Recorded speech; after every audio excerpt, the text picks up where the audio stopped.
O ministro da Fazenda, Fernando Haddad, fala neste momento sobre essa operação Poço de Lobato, que a gente trouxe aqui mais cedo no Live CNN, que foi desmantelada, uma mega rede de corrupção que envolvia o setor de combustíveis. Vamos ouvir. Bom, em primeiro lugar, esse é um desdobramento da Operação Carbono Oculto. A Operação Carbono Oculto, como vocês sabem, foi uma operação que desbaratou fundos que estavam sendo usados pelo crime organizado, sobretudo lavagem de dinheiro, sonegação fiscal, sempre lembrando que o papel da Receita Federal é de proteger a atividade econômica lícita no país. Nós não fazemos persecução penal, isso é papel da polícia, do Ministério Público. O que a Receita faz é, por meio da fiscalização, uma atividade de fiscalização, inibir as práticas econômicas ilícitas, para garantir que a concorrência seja leal, que os pagamentos de tributos são regulares, que não haja benefício para o sonegador em relação às empresas que pagam corretamente os seus tributos. E é por isso que nós sempre insistimos na necessidade imperiosa de votar o projeto do devedor contumaz. Nós estamos há 3 anos militando junto ao Congresso Nacional. Por ocasião da Carbono Oculto, nós tivemos a aprovação no Senado de um projeto combinado com o governo federal. Não é um projeto de oposição em situação. O Senado foi unânime em aprovar. Então, não tem nada a ver com oposição, com situação. É para o Brasil e para os bons empresários, que são 99% das pessoas que estão agindo licitamente, explorando atividades econômicas. O devedor contumaz pega um núcleozinho pequeno de empresas que usam desses expedientes ilícitos para ter vantagens competitivas, né? Completamente irregulares. Então é muito importante frisar isso. Essa operação de hoje está se dando em 5 estados: São Paulo, Rio de Janeiro, Minas Gerais, Distrito Federal e Bahia. São 126 mandatos de busca e apreensão. A movimentação do grupo econômico é, no último ano, de 70 bilhões de reais. São pessoas que devem uma fortuna para os fiscos de todo o país, estaduais e para o fisco federal também, né? Nós estamos falando de 26 bilhões em impostos não recolhidos por esse grupo econômico. Envolve lavagem de dinheiro e nós agora mapeamos um forte movimento de evasão de divisas. Importante frisar isso. Eu estou frisando essa questão da evasão de divisas porque isso extrapolou as fronteiras nacionais. Eu, inclusive, junto ao ministro Lewandowski, fizemos chegar ao presidente Lula a necessidade de, nas negociações com os Estados Unidos, pautar o combate ao crime organizado, porque eles estão utilizando o estado de Delaware, que é um paraíso fiscal nos Estados Unidos, para montar operações lá de evasão de divisa e lavagem de dinheiro. Então, são abertas empresas lá, são dezenas de empresas e fundos que estão sendo abertos fora do Brasil. E o esquema é, você faz um empréstimo para esses fundos, um empréstimo que é a suspeita da Receita de que jamais serão pagos, e voltam na forma de aplicação, entre aspas, lícita em atividades econômicas no Brasil. Mas o dinheiro que vai para lá não é um dinheiro lícito. Então, é uma operação de triangulação internacional gravíssima. Só para vocês terem uma ideia, a última operação foi de 1,2 bilhão de reais de envio de recursos para esses fundos em Delaware, né? E que voltam para cá na forma de aplicação, como se fosse um investimento direto estrangeiro no Brasil, mas é feito simulando um investimento estrangeiro. Na verdade, o dinheiro saiu daqui, ele está voltando por esses fundos.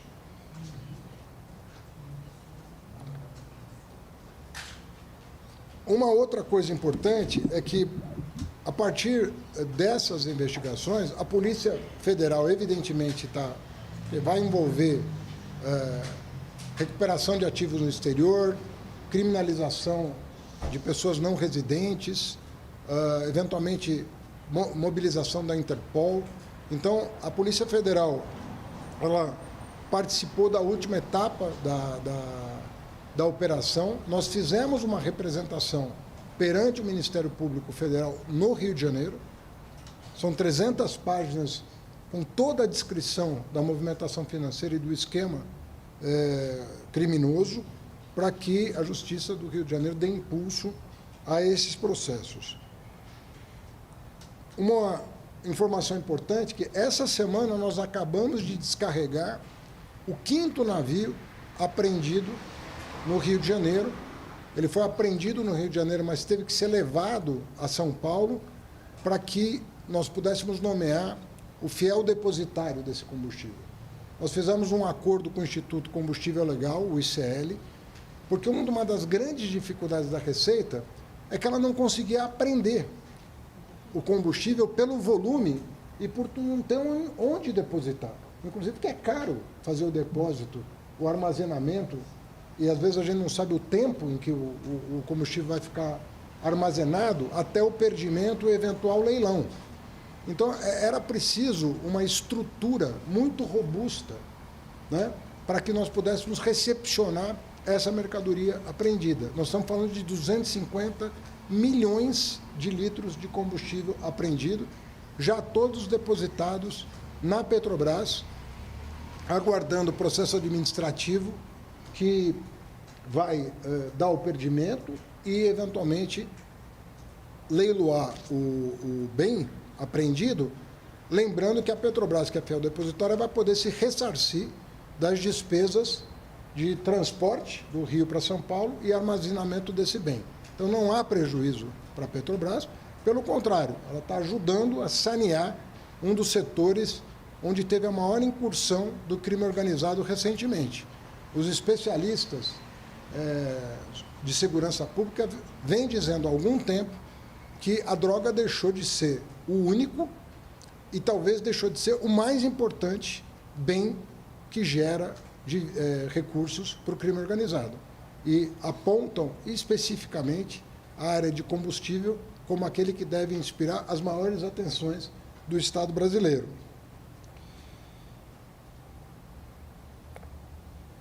Nós queremos agradecer aos Ministérios Públicos dos Estados. Então, é muito importante porque os fiscos estaduais, os fiscos estaduais foram os mais lesados. A União também. Só para vocês terem uma ideia, o Rio de Janeiro deixou de arrecadar o que ele gasta por ano com a polícia. Para vocês terem uma ideia do tamanho do problema. O que esse grupo econômico deixou de pagar aos cofres estaduais, ao cofre estadual do Rio de Janeiro, é suficiente para custear um ano a polícia, toda a polícia do Rio de Janeiro. Então, esse é o volume de recursos que está envolvido. Então, nós voltamos a dizer o seguinte: nós temos que abrir, para continuarmos o nosso trabalho, nós precisamos abrir essas duas frentes. Primeiro, aprovar o devedor contumaz. É um apelo que eu deixo aqui pela enésima vez. É um trabalho que nós estamos fazendo há 3 anos, nós aperfeiçoamos o texto. Nós incluímos na lei do devedor contumaz uma série de benefícios para o bom contribuinte, justamente para separar o joio do trigo, lembrando que 99% vão ter a proteção da lei e 1%, né, nós vamos inibir a prática ilícita em atividades econômicas com aparência, né, de atividade ilícita, vamos inibir essas práticas criminosas e vamos proteger o bom contribuinte que vai receber outros benefícios que a lei prevê.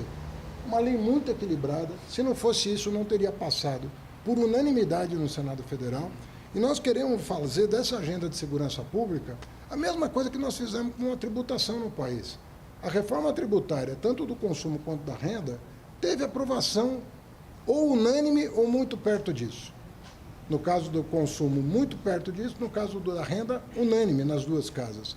Nós podemos fazer uma agenda de segurança pública envolvendo polícia, Receita. Tive ontem com o senador Alessandro Vieira, que é uma pessoa equilibradíssima e que entendeu exatamente os pontos necessários para nós podermos harmonizar as duas casas em torno de um projeto que represente a vontade de todo o país, como foi feito com as duas reformas tributárias. E nós temos uma oportunidade, com esse conjunto de diplomas legais que o ministro Lewandowski mandou para o Congresso Nacional, de fazer uma coisa muito importante. A lei antifacção, devedor contumaz, a PEC da segurança pública, né? A lei que pune com mais severidade crime de receptação, são diplomas legais que reorganizam o país para combater o andar de cima.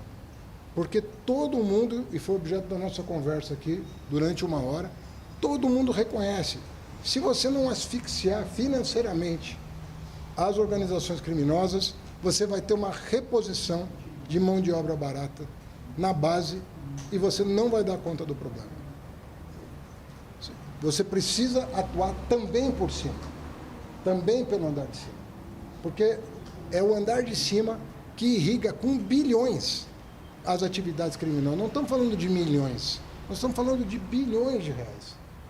Hoje estão sendo bloqueados 8 bilhões de fundos. Na Operação Carbono Oculto foram 30 bilhões de reais bloqueados. Só hoje, mais 8 bilhões estão sendo bloqueados. É assim que nós vamos conseguir efetivamente combater o crime, né? A interação da Receita com a polícia cada vez melhor, né? O secretário Barreirinhas e o diretor-geral da polícia, o Andrei Rodrigues, se reúnem com periodicidade frequente, incluindo as equipes, e a polícia vai ter um papel fundamental agora de extrapolar a fronteira nacional para buscar parceria internacional, né? Porque, inclusive, um dos navios apreendidos no Rio de Janeiro trouxe combustível da Rússia. E há um bloqueio internacional em relação a isso, que está sendo respeitado pelo Brasil e que esse grupo criminoso não respeita. Então, você tem repercussão internacional do que está acontecendo. Então, essas duas tarefas, votar a lei do devedor contumaz e abrir uma frente de trabalho com o governo dos Estados Unidos para inibir a lavagem de dinheiro usando paraíso fiscal lá, e outras práticas que precisam ser coibidas, como, por exemplo, a exportação ilegal de armas ou peças de armas para o Brasil, que a Receita prende também por meio dos scanners, por meio dos procedimentos, e encontra várias peças de armamento no meio de containers de commodity, por exemplo, de mercadorias comuns. Tem lá no meio uma série de equipamentos, né, de arma de fogo, ou para peças de reposição, ou equipamento todo, né, que chega pronto para a utilização do crime organizado. Então, nós temos uma frente de trabalho importante com os Estados Unidos, e o ministro Lewandowski e eu levamos ao presidente Lula a necessidade de, nas negociações que estão sendo bem-sucedidas, incluir a pauta da lavagem de dinheiro e da exportação ilegal de armas para o Brasil. Se você tiver alguma pergunta sobre isso, a superintendente da Receita em São Paulo está à disposição.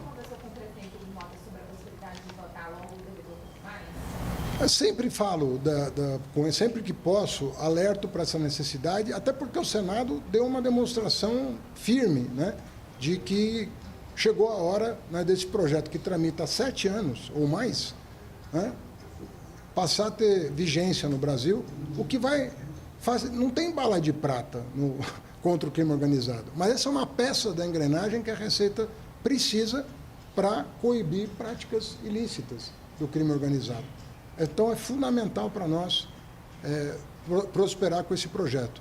Então, se nós conseguirmos sancioná-lo este ano, nós vamos entrar no ano que vem ainda mais fortes em relação a esse tema. Isso. Né? Como vocês conversam com o governo dos Estados Unidos? Vocês vão solicitar que tenha um controle maior? Nós vamos, em primeiro lugar, fazer chegar a informação de como os fundos lá nos Estados Unidos estão sendo utilizados para lavagem de dinheiro e simulação de investimento estrangeiro no Brasil. Que é disso que se trata. É uma simulação de investimento estrangeiro. O dinheiro está saindo daqui, né? O dinheiro ilícito está saindo daqui por meio desses fundos que estão sendo bloqueados, mas nós não sabemos quantos outros vão aparecer. Então, é importante ter a cooperação internacional. E o outro é o seguinte, é natural que os países estejam mais preocupados com o que entra do que com o que sai das suas fronteiras. Percebe? Então, o que entra tem um zelo enorme. E o que sai não recebe, muitas vezes, o mesmo tratamento.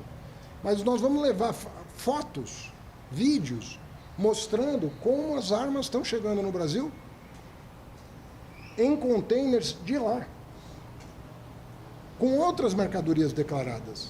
Você compra uma mercadoria e no meio do container vem as peças de reposição ou o próprio armamento. Isso está acontecendo no Brasil, a Receita aprende. Se nós tivermos um controle lá, na saída, e um aqui na entrada, vai aumentar a nossa eficiência. Nos Estados Unidos isso também? As armas nos Estados Unidos não são de lá? Saem de lá. Saem de lá. E chegando aqui. Mas ilegalmente. Nós estamos falando de peças de reposição, de armamento que não é produzido no Brasil, e estamos falando de armamentos.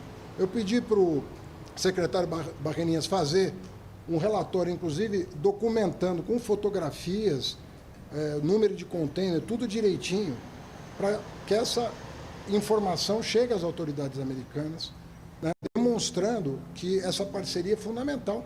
Porque se nós queremos impedir que a droga chegue lá para ser consumida, e ela atravessa o território nacional, embora não seja produzida aqui, muitas vezes atravessa o território nacional, é fundamental que a gente iniba o crime nos territórios, nas comunidades, impedindo que armamento pesado chegue no Brasil. Então isso vai ser também objeto de debate entre as autoridades brasileiras e estadunidenses para chegar a um acordo de cooperação nesse sentido. Então nós temos uma frente de trabalho no Congresso, que é aprovar o devedor quanto mais, e vamos mirar um acordo de cooperação com os Estados Unidos em relação a essa pauta. Tá bem? Obrigado, gente.